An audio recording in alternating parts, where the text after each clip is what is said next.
Hey y'all, it is Melissa here at Twin Oaks Family Farm in rural Southeast Ohio, USA. It is March 23rd, 2024. We're doing a show, tell, and share on the farm right here in our meat bird production barn.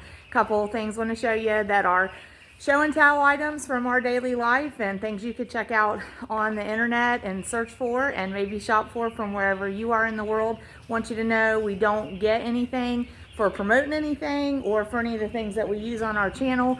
We're not that big or important, not anyway yet, may never be, and that's okay because we like things simple. We like living a little life, small circle, and just going about our business, our daily routine. But we do want to first show the meat birds. So we're at 13 days old on our Cornish rock cross meat chickens being raised for poultry. And so kind of funny story to tell you on these little birdies, on myself. We were just out here doing chores before I started recording, and actually recorded some footage, probably for a short. We had recorded it in a vertical format instead of the horizontal format, so more or less for a short. But you see all these feeders down through here.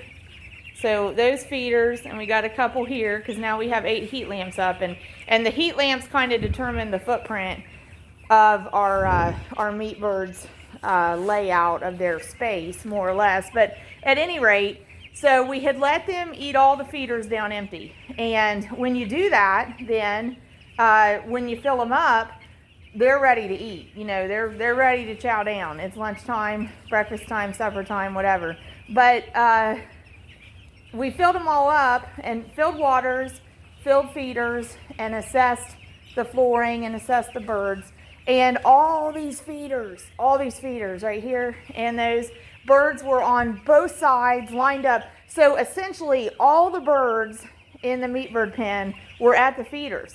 And I thought, how cool, and people never get to see that, and I want to show that. And the point of that was that when you raise meat birds, a good piece of advice and a good practice is if you can have enough space at your feeders, especially at your feeders, also at your waters, but if you have to choose, more particularly at your feeders, if you can have enough space at your feeders for the entire flock to have access to eat at the same time, it's highly recommended to do that as a management practice, to have enough feeders out, that there's enough feeder space at all the feeders put together that all or most of the flock could eat simultaneously if they all decide they're hungry at the same time. Because with meat birds, as you can see here, when it comes to resources, like the resource these birds all want is warmth, okay? So they're willing to shove for it. And I've got one in the middle that's willing to stay in the middle for it, even if the other birds are shoving on it. So same with food. When they want food and they're prioritizing food, if they all want it at the same time, they're willing to shove on each other to get what they want. And so if we don't have enough space at the feeders and they're all shoving and jockeying for position, then we can get leg injury. And that's one of the big things we want to avoid with raising meat chickens. So I had this fantastic opportunity to get this video, at least in a short, of all the birds at the feeders at the same time. And I did a great little monologue on it, and guess what? I never pressed the record button, so we didn't get that one. But anyway, but the birds are doing good, 13 days old. Last couple days this week, we've been able to have doors open and a lot of fresh air, natural sunshine coming in. Temperatures were only like 60, but with the sunlight and minimal breeze, minimal wind, our birds were still very comfortable. Now today it's about 40. We're minimizing trips in and out of the barn because with the air movement, I'm having a struggle with one of the doors that we got to fix. But while I'm in here, the door has to be open. That lets a lot of air movement in. That makes them feel colder. So we're minimizing trips in and out of the barn. But anyway, still having to have enough trips in to keep them watered and fed. So we've got these birds right now looking kind of chilly, but whenever we get done, get the building closed back up, they are going to be able to spread out and settle down under these heat lamps and be okay. So, and be comfortable. So 13 days old, Cornish Rock Cross meat chickens. They've been up to eat and they've had water. When they get up to eat and drink, they're going to manure, and then that's what they're going to do. They're going to settle down under the heat lamps and want to be warm, because they still want to be about 85 degrees Fahrenheit at least, maybe close to 90 degrees Fahrenheit. And so they're doing well. So about, gosh, what do we have? We're going out to 37 days and they're 13 days old. So about 24 days of production left. And they're going to grow. We even get to question in the process ourselves. Are they going to grow? Are they going to be finished? Are they going to be ready? Yes, they're going to grow. We're going to keep taking good care of them. They're going to keep growing. But for now, with it being, we're going to have a cool weekend, warm daytime temperatures in the next coming week here, like 70. They're going to love that. But cool weekend, and nights maybe around 40, even when the days warm up. So these birds, they will essentially have heat lamps for supplemental warmth throughout their entire production. They'll use them less and less when it's warm, but they're there for them if they want them. We might turn off like those 2 on the warm days, but for the most part, 6 to 8 heat lamps will be on throughout production for these birds. But they're doing well. They're going to like the warmer weather. So we're looking forward to that. So we'll have the barn closed up most of the weekend. Probably be able to open it up at least daytime most of the rest of production. So that's what we're looking forward to.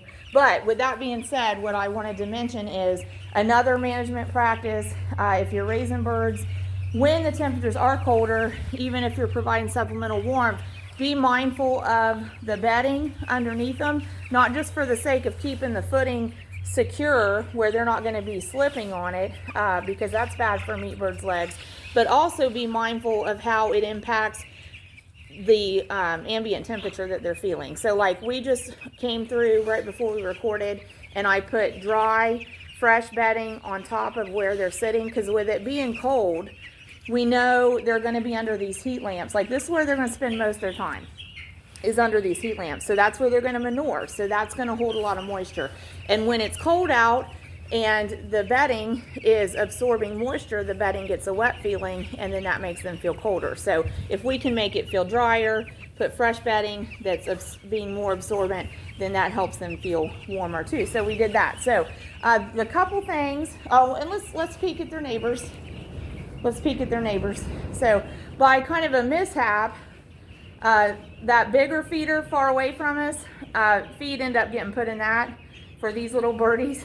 And so we weren't intending to feed them out of that, because those are meat bird feeders. We're going to need it for the meat birds. But at any rate, by a mishap, feed got put in that. So they're utilizing one of the bigger feeders there. This one close to us is one of the leghorns, and the very distinctive look to leghorns. So they'll use their heat lamp some too.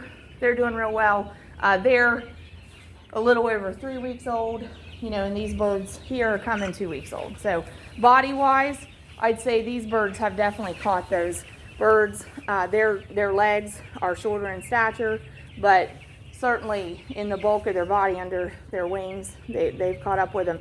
Feathering, the egg birds are better feathered at 2 and 3 weeks than a meat bird would be at the same age, but that's just because of the rapid growth of the meat bird's body. So couple things on the show, tell, and share we wanted to share with you, kind of direct you to some things that we enjoy and that we think are great products, and we don't get anything for that. It's just people and businesses that we know, and we want to promote American. We want to promote made here. We want to promote things that are simple and that enrich our lives. So that's why we're doing that show, tell, and share.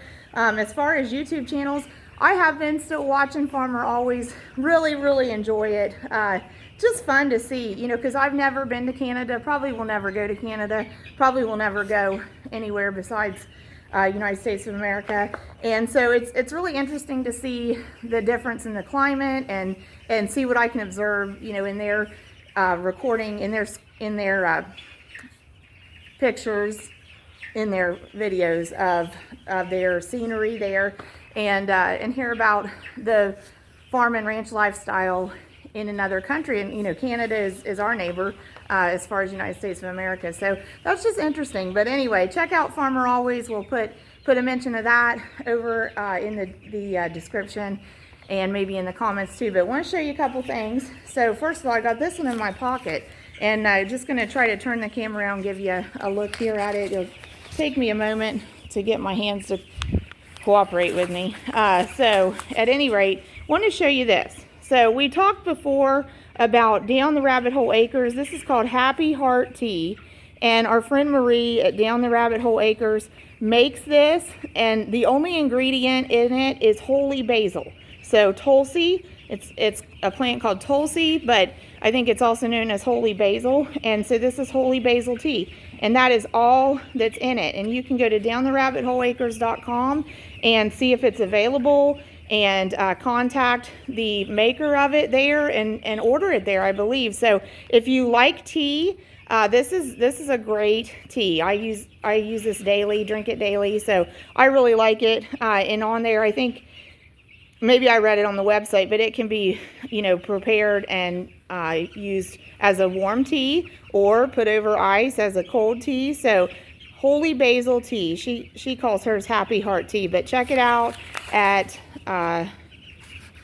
whoop that happens at downtherabbitholeacres.com. I was trying to find it on the back, but I'll just put the link in the comments. And then I hope you've stuck around to the end here. I know we're 11 and a half minutes in, but I want to show y'all we got a new American flag out on our flagpole. So I'm trying to get where I can see it from here. It's not going to be a great picture, but look. So we had a 3x5 up on our flagpole, and it got wore out. So, you know, we had to take care of that the appropriate and respectful way. And we've had the flagpole down because it didn't have a flag on it for probably a couple months. I think maybe since September. Because we went to a farm show called Farm Science Review in Ohio in September. And that's where we usually get our flag for our flagpole when we need a replacement, because there's a vendor there we would get it from. But they weren't there this year. So that was in September. So I think it's been down since then. So over in Marietta, Ohio, so that's southeast Ohio. In fact, Marietta, Ohio is Ohio's oldest city. Ohio became a state in 1803. I believe Marietta predates that. So Marietta is Ohio's oldest city, oldest town. And in Marietta, Ohio is a flag store called American Flags and Poles. And this flag came from American Flags and Poles. It's a 4x6, and we love it. So we love our flag, okay? So at any rate, I wanted to show you all that and kind of direct you to American Flags and Poles. And my favorite thing about this flag was when we were putting it up, I observed that it has stamped on the edge of it, made in the USA. So we like that. We like that. And that's what we're about. We love the Made in the USA. We have an initiative we promote that we created called Heart Local Ag that we promote here to folks in our area, and we're making chicken in the USA right here at Twin Oaks Family Farm in rural southeast Ohio, USA. But I will also put a link to American Flags and Poles in the comments. By all means, the tea I showed you, the flag I showed you, if you have a local vendor, a local business that does those things, shop local, support local, keep your money in your local economy. But if you can't find it at home and you're looking for some made in America options on American flags, on great like teas and soaps and products like that, check those places out. So I'll put links in comments for American Flags and Poles in Marietta, Ohio, and for downtherabbitholeacres.com. And that'd be, I believe it's a Beverly, Ohio address. So I'll put that in description. I'll try to put in comments. So I'll do my best. So hey, thanks for joining me. I will let this roll up to just 15 minutes, just on the birds, not talking. But we sure appreciate you. And we did do some day 12 when they were 12 days old video, and I might split that into edit that down into a couple of videos and put them up as a part 1 and a part 2. But what we're going to do here is get this barn closed up and let these birds get settled down. After I'm done recording, I'll spend about 10 more minutes with them and make sure that they get settled down and cozy.